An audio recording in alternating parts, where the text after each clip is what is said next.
प्रखंड के साथ और जिला के साथ पूरे बिहार का।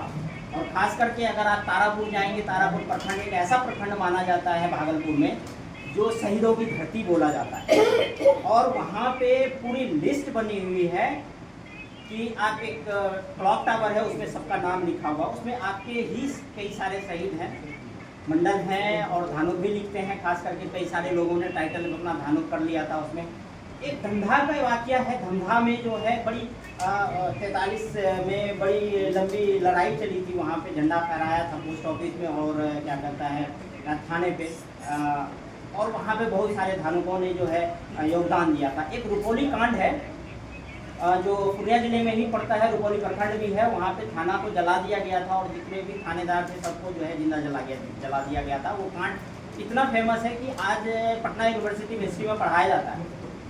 तो ऐसी कई सारी चीज़ें हैं, आपको नहीं मिलेगी लेकिन आपको ढूंढना पड़ेगा, आपको अपने बच्चों को बताना पड़ेगा। ये मैं जो आज बोल रहा हूँ ये सारी चीज़ें मेरे बच्चों को पता है, एक एक चीज़ पता है उसको। ऐसा कोई चीज़ जो मैं बोलता हूँ उसको ना पता हो, रिकॉर्डेड है। अगर आप पूछेंगे उसके मुंह से सारी चीज़ें निकलेगी। वो किस कास्ट से आती है, स्कूलों में कैसे फाइट है, ये भी वो बताएगी। मैं एक छोटा सा वाकया बताता हूँ उसके ही स्कूल का, उसके ही क्लासमेट का। 7वीं में थी, एक बार उसके डेस्क के उसका पेन गिरा और इसके साइड में एक लड़की बैठी थी, जाति की ब्राह्मण है, और जैसे ही एक पेन उठाने के लिए उठी वो कह रही है कि प्रणाम कर लेते, हम आशीर्वाद देते हैं, तो कहानी देखिए ये सोच क्या है उसका सोच वहाँ से चल रहा है। कहाँ से चल रहा है? घरों से उठ के वहाँ तक पहुँच गया। और वही चीज़ आपको समझना है कि हमें अपने बच्चों को किस तरीके से परवरिश देनी है। मैंने अपने बच्चों को बताया है स्कूल में धर्म और राजनीति पे कोई डिबेट नहीं करें। मैंने उसको इतना परिपक्व बना दिया है कि मेरे तरीके से वो बात किया जाता है, लेकिन स्कूलों में धर्म और राजनीति पे कोई डिबेट नहीं करना। मुझे पता है कि मैं डिबेट नहीं करूँगा। मैं डिबेट करूँगा तो मैं पहचाना जाऊँगा, उससे बेहतर है कि मैं करूँगा। उस पर कोई स्टैंड नहीं लेना, बीच का रास्ता अपनाना। आप अपने बच्चों को सिखाइए, आप अपने बच्चों को बताइए। मैंने ये चीज़ जैसे इन्होंने कहा था और सुरेंद्र जी ने भी कहा कि हमारे जो शहीद हुए हैं उनकी कोई किताब नहीं है, पाठ्यक्रम नहीं है। मैंने कहा पाठ्यक्रम तो बाद में आएगी और इतना संभव भी नहीं है। मेरे पास ही लिस्ट है 50 आदमी। क्या 50 आपके धानुकों का जो है बिहार सरकार अपने किसी भी किताब में संकलित कर पाएगी? संभव नहीं है। इसको आप प्रैक्टिकली सोचिए। अगर आपके 50 को देगी तो ऐसे 150 कहाँ से उस किताब में इंक्लूजन होगा? नहीं होगा। तो बेहतर है कि आप उसको अपने फॉर्मेट में, जैसे सर ने कहा कि एक छोटा सा उपाय है, आप कैलेंडर बनाइए, उसमें छोटे छोटे परिचय के रूप में हर पेज पे डालिए। जनवरी से लेकर दिसंबर तक 12 होते हैं, हर बार आप डालिए, अलग अलग तरीके से डालिए, अलग अलग लोगों को संकलित करिए और दीजिए। और आप जैसे पैम्पलेट छपवाते हैं उसमें कुछ लोगों के नाम डालिए, उसका जगह डालिए, लोगों को बताइए कि आपके लोग हैं।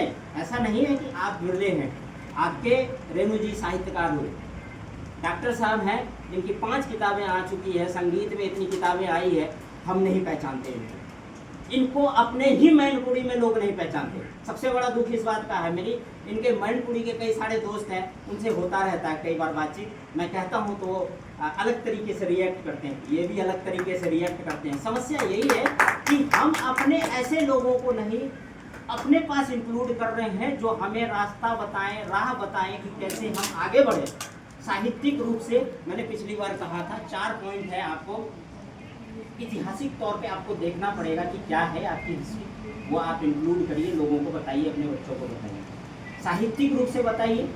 और आपको शैक्षणिक तौर पे आपके और भी लोग हैं, क्यों वो लोग नहीं आ पाते? जैसे एडीएम हैं बहुत सारे, वो आपके सामने आके नहीं बोलेंगे। जबकि आप दूसरी जातियों के देख लीजिए, वर्तमान में निवर्तमान में वो किसी जिले में पोस्टेड है, वो लगातार, मैं आपको दावे के साथ कह सकता हूँ, इतने बहुत सारे लोग हैं जो यूट्यूब पे वीडियो बनाते हैं और सरकारों को बैठ के कोसते हैं। और हमारे अंदर वो ताकत नहीं है कि हम सरकारों को बैठ के कोस सके। नहीं कोसना है हमें, क्योंकि हमें उनकी आंखों में नहीं आना है। हमें सिर्फ ये करना है कि हम अपने यूट्यूब या फेसबुक के माध्यम से लोगों को जागरूक कैसे करें, ये सबसे महत्वपूर्ण है। और उसका सबसे पहला हिस्सा होगा, आप पहले लिखना सीखिए, पढ़ना सीखिए।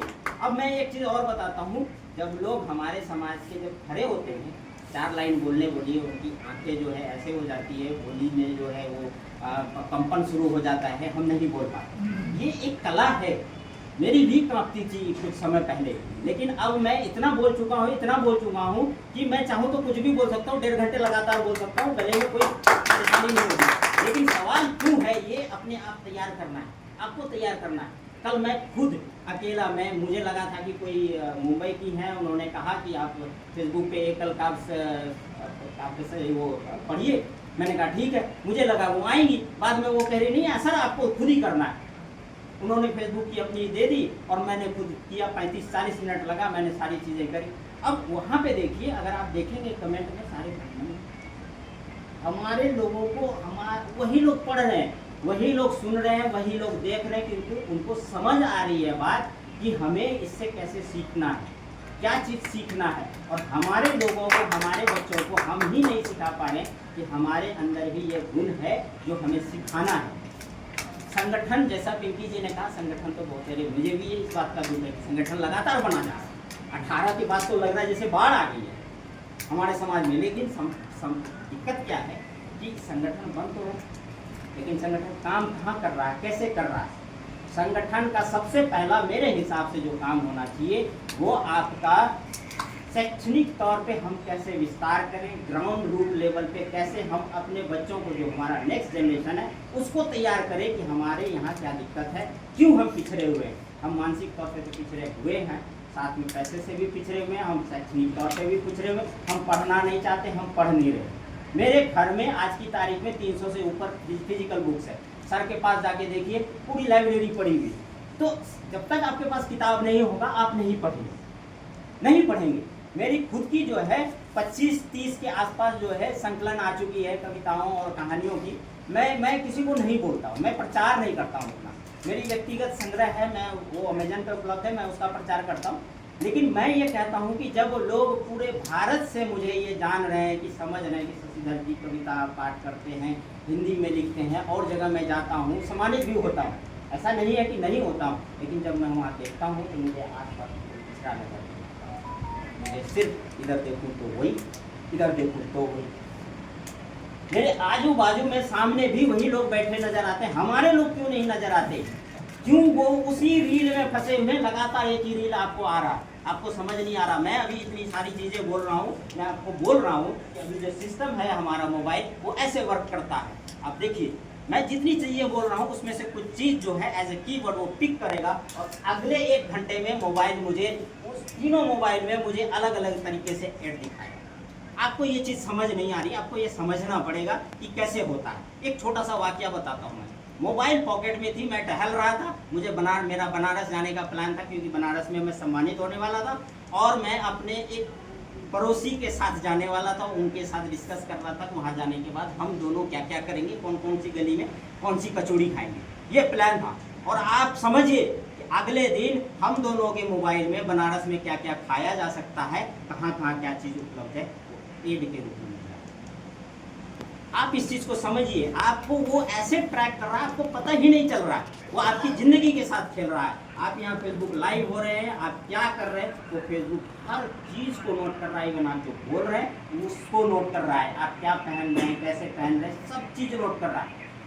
आप अपने बच्चों को अगर आगे के भविष्य में बचाना चाहते हैं साइबर फ्रॉड से, बच्चों को बोलिए मेरी फ़ोटो आपको किसी भी सोशल मीडिया पर नहीं दिखेगी, सिर्फ और सिर्फ कहीं जैसे कविता पाठ वगैरह होता है वहाँ से जो शेयर होती है वही होती, आप लोग शेयर करेंगे, मैं अपनी तौर पर नहीं शेयर करूँगा। मैं ये बोलता हूँ, मैं अपने बच्चे को भी बोला है कि एक भी फ़ोटो तुम्हारी ऑनलाइन नहीं जाएगी, क्योंकि आज का ज़माना इतना ख़राब है। अगर उस बच्चे को बचाना है, अपने भविष्य को बचाना है, तो इन चीज़ों पर ध्यान दीजिए, ताकि रील देखना। और ये भी एक संगठन का काम है कि आगे आपके साथ ऐसा ना हो।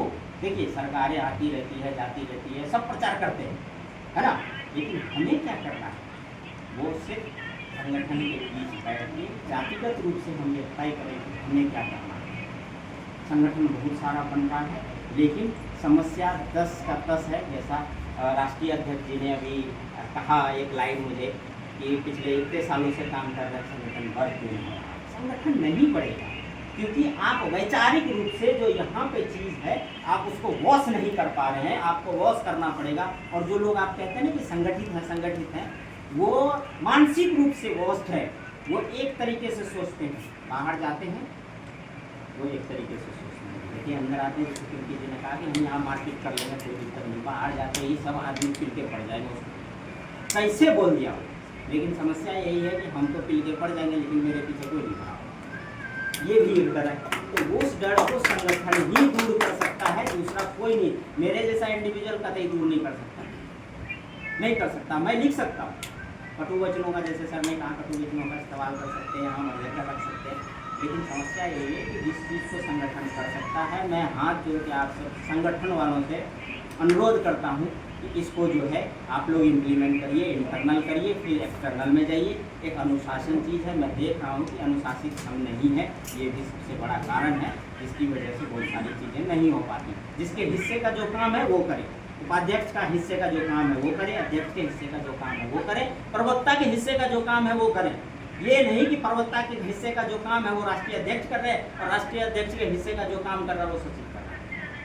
ऐसे नहीं संगठन चलता। संगठन को चलाने के लिए आपको अपने अंदर अनुशासन लाना ही पड़ेगा और तभी संगठन आगे बढ़ेगा। इसी बात को रखते हुए आप सभी